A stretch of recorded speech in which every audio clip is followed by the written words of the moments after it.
time we talked about the stress tensor. I think those were the only assignments, is just like relating the stress tensor to the stress cube. I don't think I have those in here. Do you have it with you or anybody, numbers?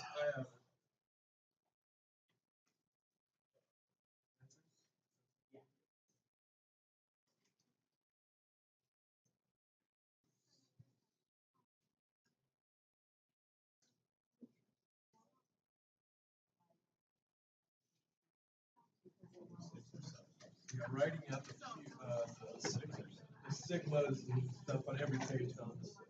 Yeah, right. Yeah, so number 6, stress tensors, number 6. Same thing, okay.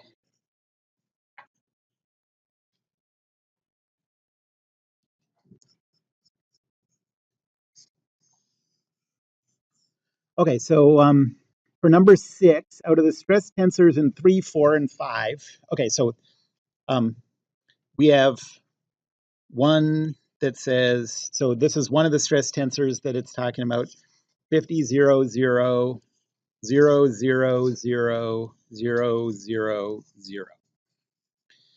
And then the second one is negative 10, 0, 0, 0, 0, 0, 0, 0, 45.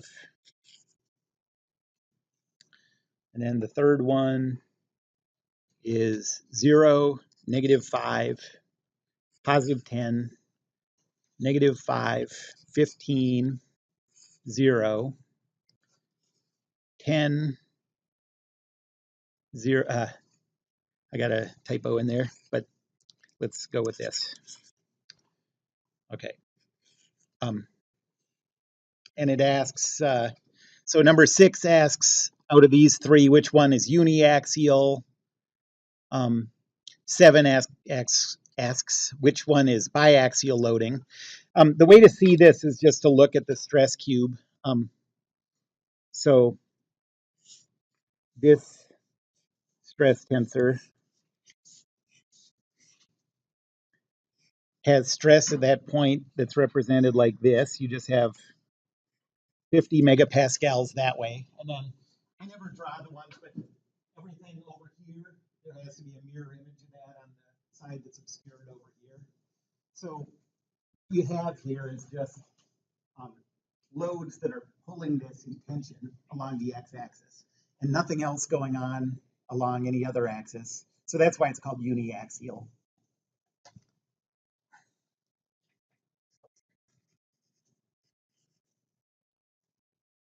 I'll draw this in here.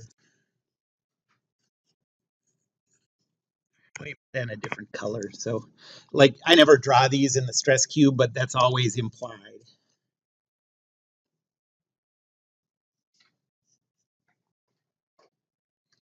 So this is uniaxial tension. If you had the same thing, but that 50 was in the opposite direction, you'd have both of those two arrows pointing in, and it would be uniaxial compression. It would just be two forces trying to squish this thing. And then the second one,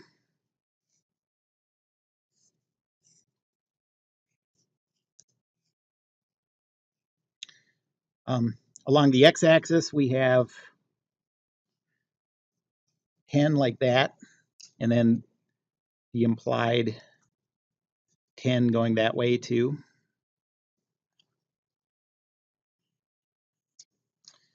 And then along the z-axis, we have 45. It's positive, so it's in the positive z direction. And that means that you also have this.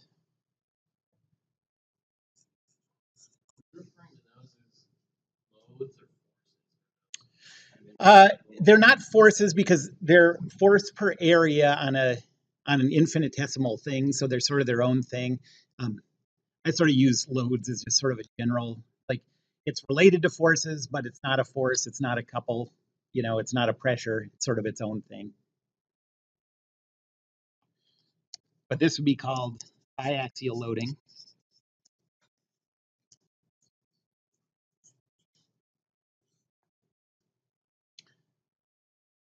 This one, you could call this uniaxial loading or uniaxial tension.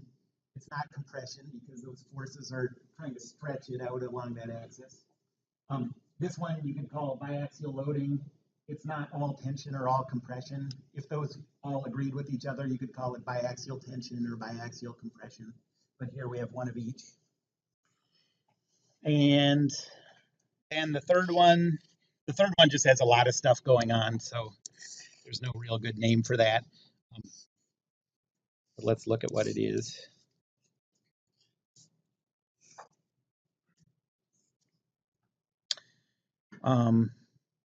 So this one, we have 15, and then the corresponding 15 going this way on that face. We have 20 in the negative x direction like that, and then the corresponding 20 going in on the other side. And then we have some shear stresses. So the XY stress is this way. And for equilibrium, there needs to be an equal and opposite that way. I mean, it's opposite in the sense of the moment that it applies. And by the way, that also means that there's shear stress on the negative, well, and then you have the mirror images of these two shear stresses. So on this obscured face around there, there's a 5 going up, and on the one underneath, there's a 5 going that way. Okay. Every positive, whatever's happening on a positive face has its mirror image happening on the negative faces. So we don't have to draw that. And then the last thing are the 10s there. So in the positive, on the X face in the positive Z direction, there's a 10. And that means that there's also a 10 this way. And so there's no name for a loading like that. That's a pretty complicated set of loads.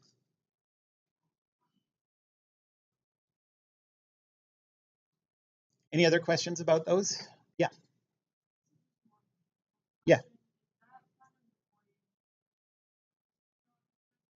Yeah, just always draw it that way. Yes. Going off of that, the direction of the arrows, moving from point on the face.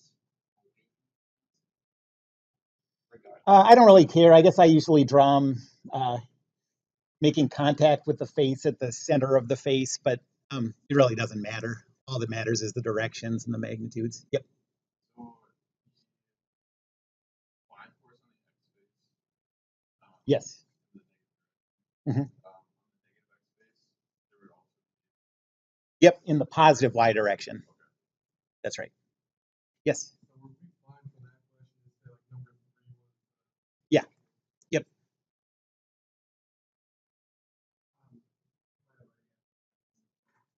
you said Mhm. there's an opposite. When you said the negative Yeah. x face, that's the one on the left side. Right. Why is it that you also have a upward or a lower y going up in the negative x? That's because of moment equilibrium. If you didn't have, so, and it comes from it. That's the symmetry of the stress tensor also, but the symmetry of the stress tensor is required for moment equilibrium. So if you just think of it in terms of requiring symmetry, the xy stress has to be equal to the yx stress. Okay, but the reason for that is if all you had was this shear stress here and the equal and opposite shear stress over here, that would make the cube spin, and we don't want that. So in order to have moment equilibrium, those have to be balanced by this one and that one. And then the thing doesn't rotate. So that's actually all I see. That's right. That's this one here is this one. Okay. Any other questions? Um, and when I said that all that matters is, when I said that all that matters is the direction and the magnitude of those, sort of leads into something that's coming up in a second, and that is,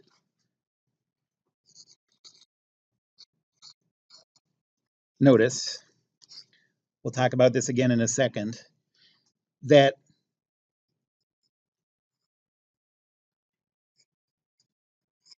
stress values, the stress elements acting on each face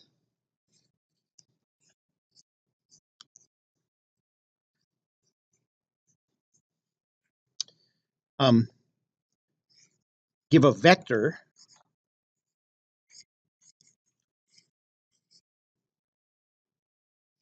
and the vector of stress. So notice, like, when I say it gives a vector over here, this one doesn't have an x component, but it could, you know. So you would have your x component is the normal stress coming out of the x face. Your y component is the one parallel to the y-axis on the x-face, and your z component is parallel to the z-axis, and every face has those three. And so you can treat on each face the combination of those stress elements as a vector with three components. And that vector, so the vector of stress elements on any face, and it doesn't just have to be the face on a stress element. It can be any orientation of any face. Let me just finish writing this and then on any face is called the traction vector.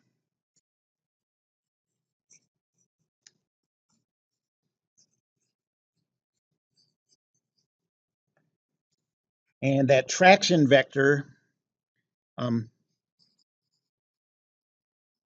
so the units for traction are the same as the units for stress because it's made up of stress elements.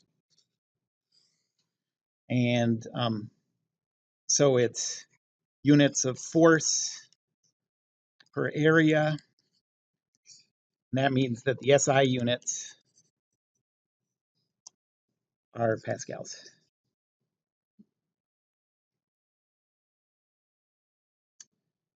And we're going to see that one of the important uses of the stress tensor is the way that the stress tensor can be used to calculate the traction on any face of any orientation that you want.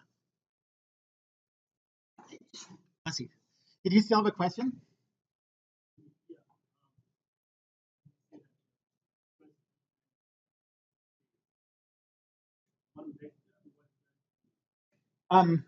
So if you think of, okay, so let me just draw a general stress element.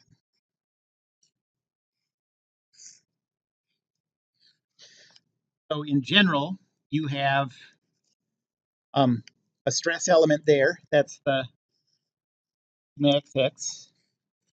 This is sigma xy. This is sigma xz. So that's on the x face. Then on the y face, you have sigma yy.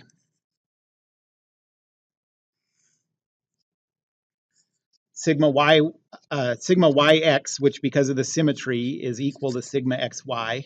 And then here you have sigma yz. And then on the z face, you have sigma zz, sigma zx. Because of symmetry, that's equal to sigma xz. And then here you have sigma zy, which because of symmetry is equal to sigma yz.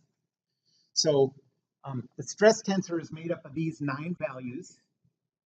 Only 6 of them are independent because of the symmetry. But if you think of these 9 values, think of these 3 elements acting on, like, take the x face by itself. Those can be expressed as the three components of the traction vector on the positive x face. So the x component of the traction on the x face is sigma xx. The y component is xy, and the z component is xz. The traction on the positive y face is xy for the x component, yy for the y component, and yz for the z component. And then for the z face, it's xz, yz, zz. So on each face, those three values are three components of a vector. Yeah. All right, so say for instance that if sigma xx was a positive value, traction vector would be coming like off the face at like some angle depending on. That's right. So these just give, yes, that's exactly right. If you had a value of 10 for this one, and 0 for xy, and 1 for xz, then those components would make a vector that's mostly going straight out and a little bit in the z direction. Just like any vector. Those you can add those components to make the full vector the same way that you're used to doing. Any other questions about that right now? Okay, so before I get to the relationship between the stress and the traction, so remember that this stress tensor, and mathematically this tensor notation, this stress tensor, is a very useful format. We're going to take advantage of that format a lot of times. But in another sense, this is just a list of values. So stress tensor is made up of 6 independent values.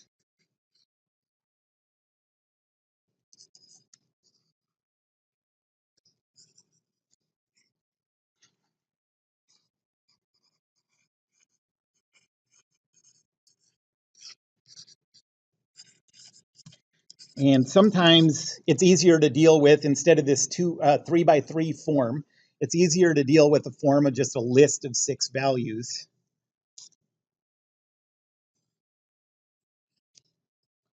So sometimes you just write this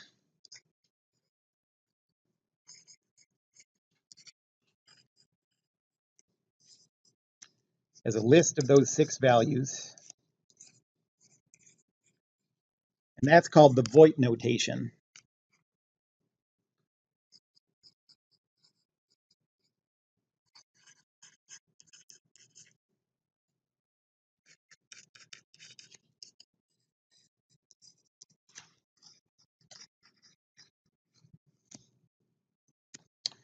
And so the Voigt form, and I'll usually write that as sigma sub v with under squiggle, because it's still a matrix. It's just a 6 by 1 matrix now. And the way that this relates to the stress tensor is the list goes all of the normal stresses in order, in the order you would expect. So sigma xx, sigma yy, sigma zz, and then the shear stresses in the opposite order of what you would expect. So sigma yz, sigma xz, sigma xy. And sometimes you see those written, the shear stresses, instead of being written as sigmas, you see them written as taus. It means the same thing. So sometimes you'll see it like this: x, x, y, y, z, z, and then tau, y, z, tau, x, z, tau, x, y. It doesn't mean anything different. It's just another common notation. Okay, take advantage of both of those. And I think there are a few problems coming up where like you've been doing so far is going from the stress cube to the stress tensor and back and forth. Um, you'll have to go from the Voigt form to the stress tensor to the stress cube just to get familiar with these different ways of picturing it. Yeah. I want you to do what feels right for yourself.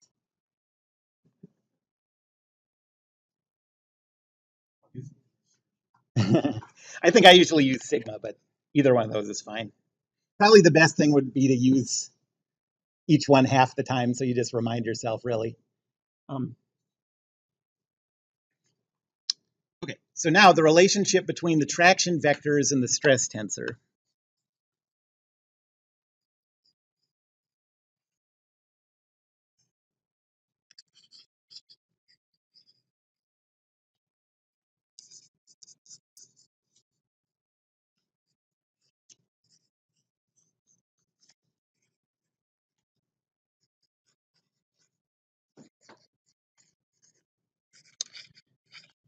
Um,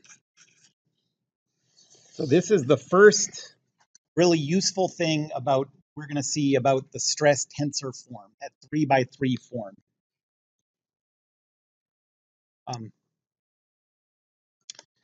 And that is to find the traction vector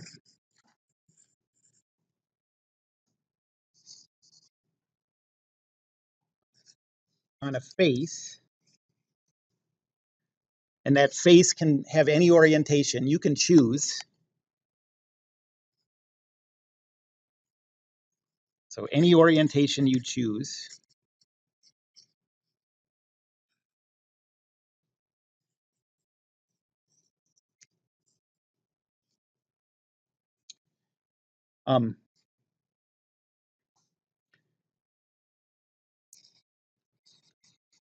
Multiply the stress tensor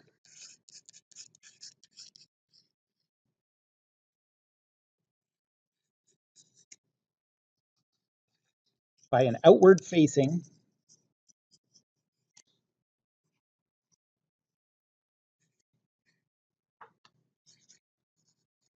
unit normal vector to that face.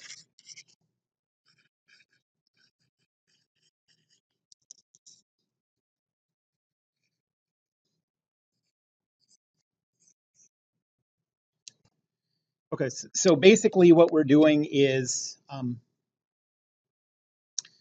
so let's say that, for example, we know that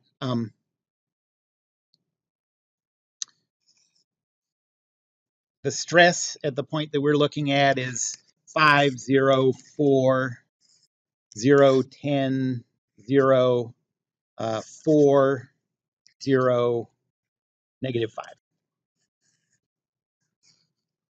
Okay, and that represents a coordinate system like this.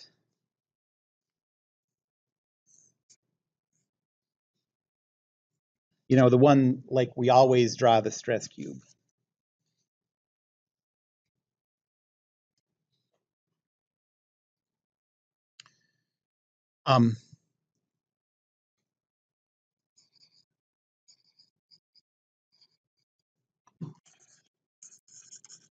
What would be the traction on the shaded, so I'll shade in one of these faces, on the shaded face of the stress cube with the following orientation,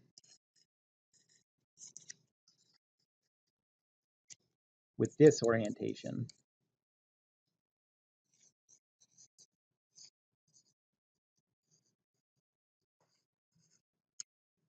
So let's say now it's oriented, and actually let me just make it a little more clear. Let's say that the z-axis is just coming directly out. Okay, so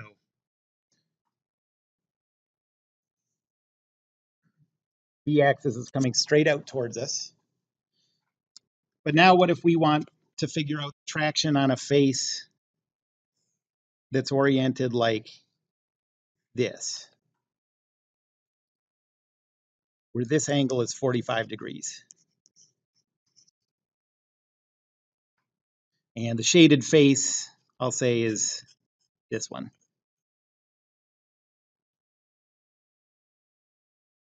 Okay.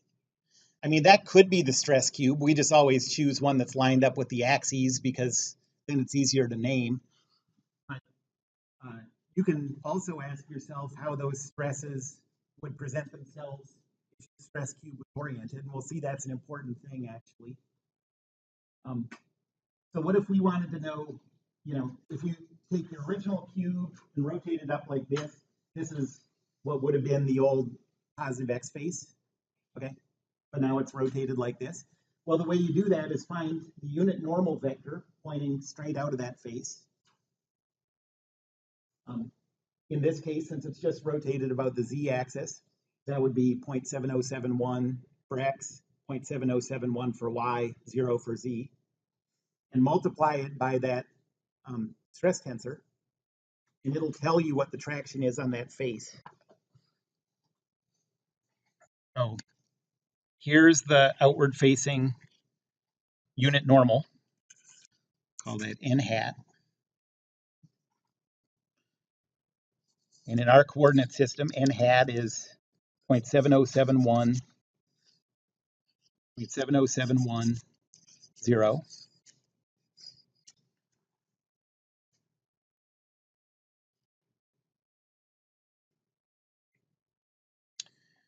And then the stress tensor was 504, 0, 10, 0, 504, 0, 4, no, 0, 10, 0, 0, 10, 0, and then this is 0? Yeah, 0, 10, 0, 4, 0, negative 5. So we're going to take this, multiply it by that normal vector that defines the orientation of that face. So multiply it by 0.7071, 0.7071, 0.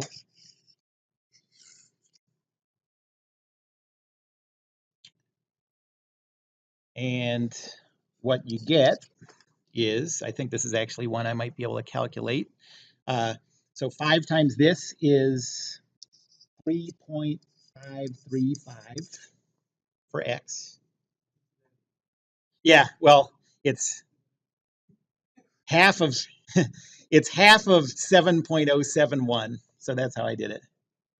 And then the second one is 7.071. And then the third one is a little harder. That's I think that's 2.828.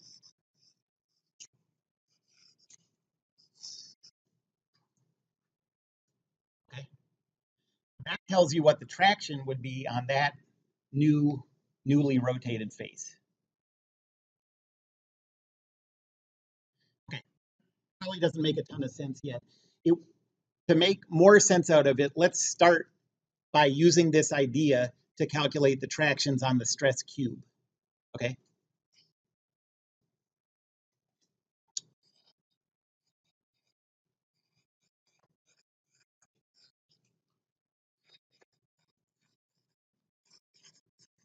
So we're going to calculate the tractions on positive x, positive y, and let's do the negative y faces.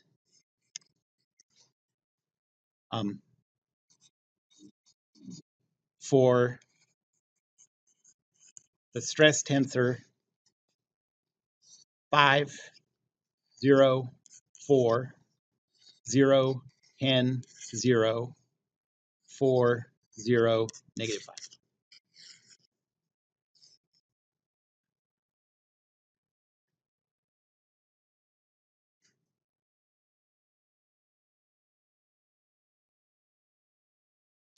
Okay, so mathematically doing that is easy. What's the outward facing normal vector representing the positive x face?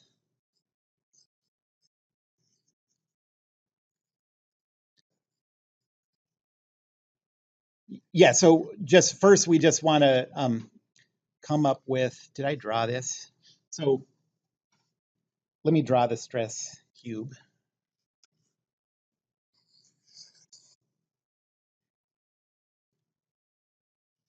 Okay, so here's the stress cube.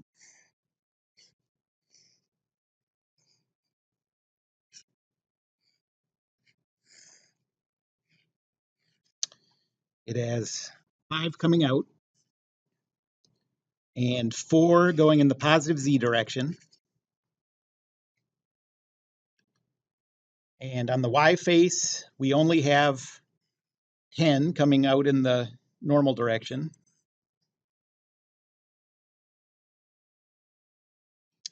And then on the z face, we have the 4 and we have the 5 going in.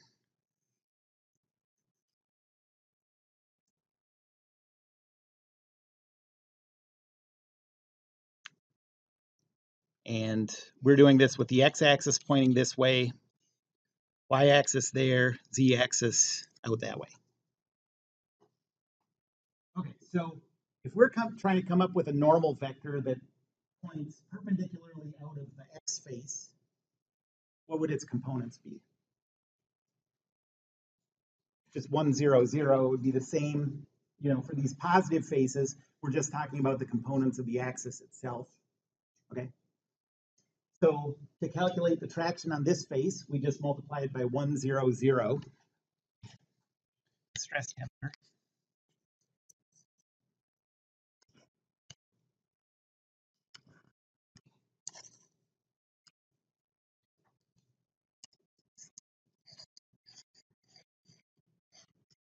So we're going to take 5, 0, 4, 0, 10, 0, 4, 0, negative 5,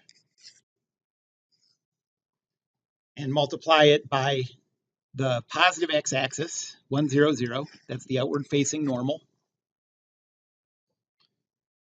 And we get, when we multiply this, a vector 5, 0, 4.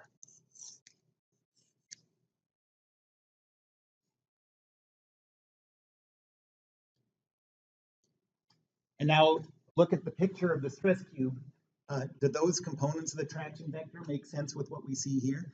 Yeah, we have the x component of positive 5, no y component, and a z component of positive 4. So we use the stress cube to tell us what, or we use the stress tensor to tell us what we see on the stress cube, that the traction on that face is 504. So now let's do the same thing on the positive y face.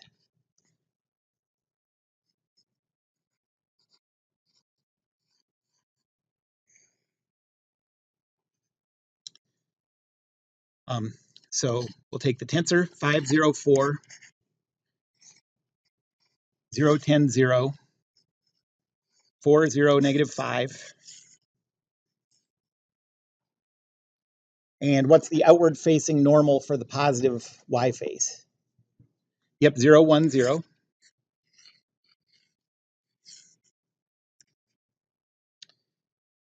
And here we get 0, 10, 0.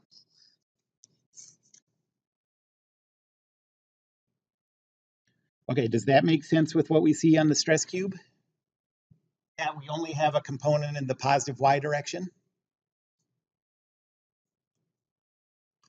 And so now we're going to do the negative y face.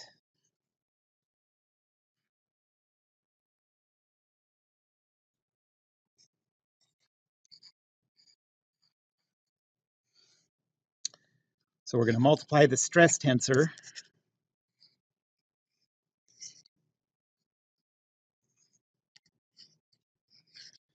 by an outward facing normal for the negative y face. What would that be? 0, negative 1, 0.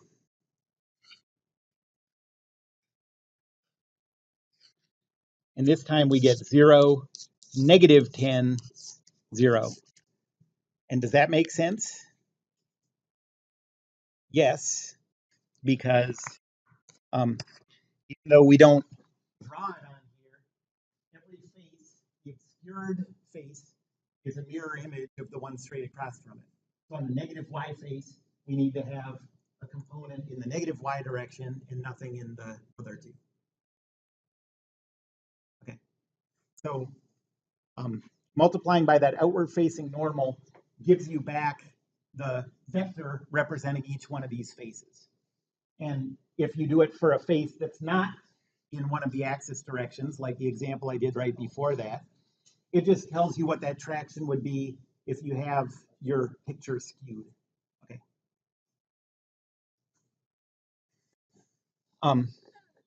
One thing that this is useful for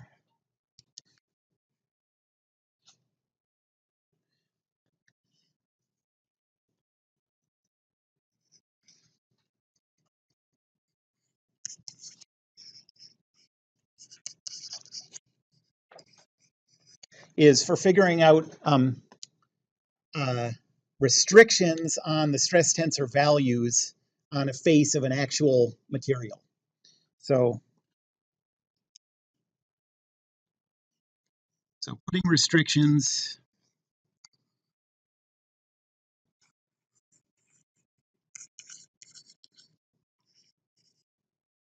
on stress tensor values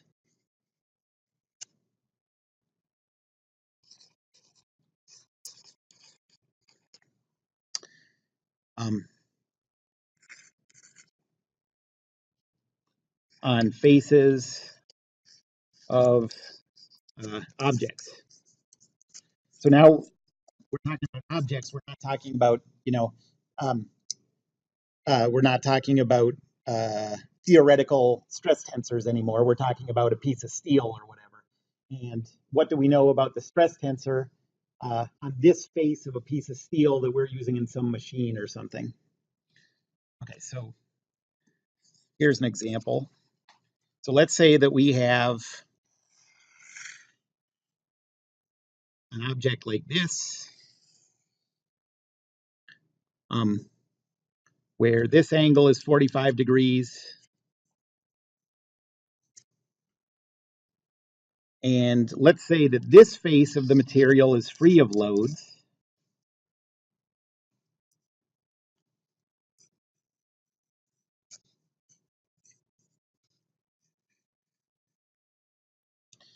But all of this is loaded in some way.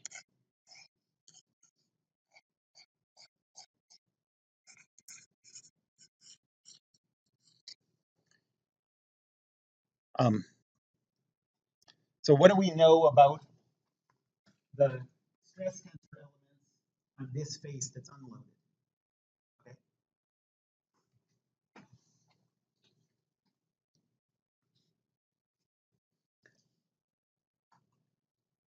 Okay.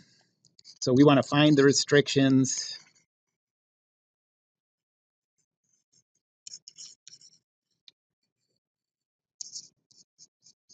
on stress tensor values on the unloaded face.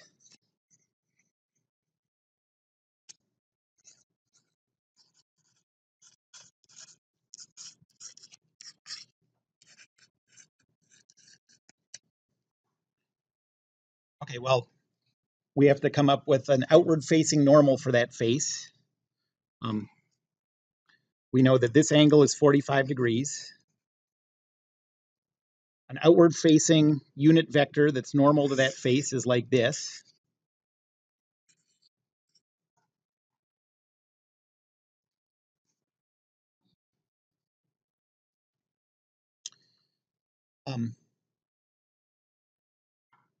And does it occur to anyone how to represent that? Well, you can think of it as, here's how I like to do it. So if here's the coordinate system, you know that it's 45 degrees from the positive x-axis to this vector. Okay, so we're just looking for an angle that's counterclockwise from the positive x-axis to this outward facing normal. Okay, so we know it's 45 degrees to get from the positive x-axis to that blue vector. So theta is equal to positive 45 so far. And then from that blue vector, okay, so this is 45. And then from the blue vector to the red vector here, the one we want is 90 degrees. You have to rotate clockwise to get from the blue to the red. So now we'll go minus 90. And so theta is negative 45 degrees. And so that unit vector then is just cosine of negative 45, sine of negative 45, 0 for z.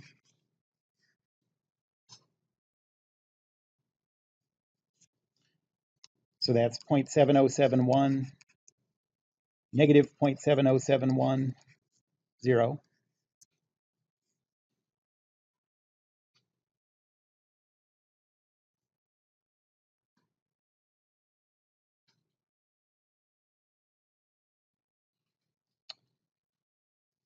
And now we're going to, who's with me? Anybody? Okay. But even if you didn't follow how I got that unit vector, all I did was the same thing that I did with the traction vectors. I just came up with a vector, and you're not going to have to do this. I don't think there are any problems. I don't know. You're not going to have to do this much. But I just came up with a unit vector that points exactly perpendicularly out of the face that we care about. And it turned out to be 0.7071, negative 0.7071, 0. And now I multiplied that by our stress tensor. We don't know what the stress tensor is, so I'm just going to represent it as, its general form. So xx, xy, xz, xy, yy, yz, and then xz, yz, zz, and multiply that by 0.7071, negative 0.7071, 0. And that has to equal the traction on that face. Okay, so now we've come up with an expression that has to equal the actual loading that's happening on that face. Well, that face is unloaded. Okay, so this is equal to the traction vector, which is 0, 0, 0 because it's unloaded.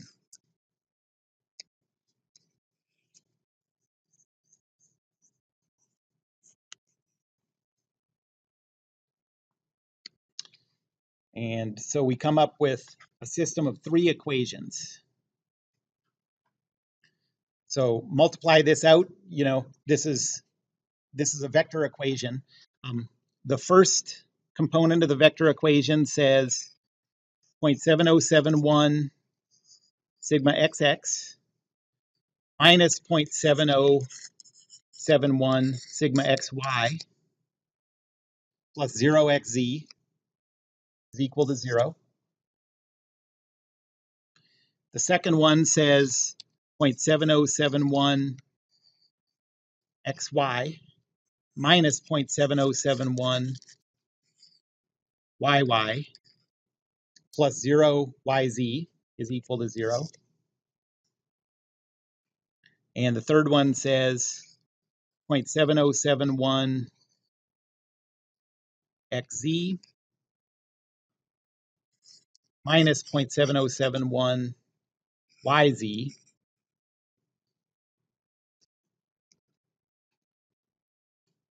plus 0zz is equal to 0. And so what this tells us is that sigma xx is equal to sigma xy. Sigma xy is equal to sigma yy.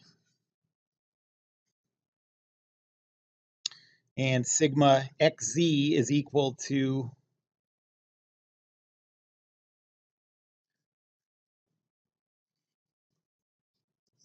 sigma yz. So now as we're going and trying to do our calculations, we put restrictions on, we don't have 6 independent values anymore for the stress at that point. We've put restrictions on these that say 1, 2, 3. So now we only have 3 independent values. We haven't solved for the values yet, but we've put on restrictions that we can use then with other equations we can come up with to figure out what the stress is. Okay, mostly I think I want you to think of all this stuff as just kind of background information. For now, you don't really have to understand this stuff too well. But this is going to come up later when we start talking about principal stresses. And then we'll kind of use this idea again. Any questions about that right now? Okay. Well, let's stop there. And next time, we'll start talking about strains. And just like stress is a measure of the loading at an infinitesimal point, the local loading that's happening at some point you specify, strain is a measure of the local deformation at some point.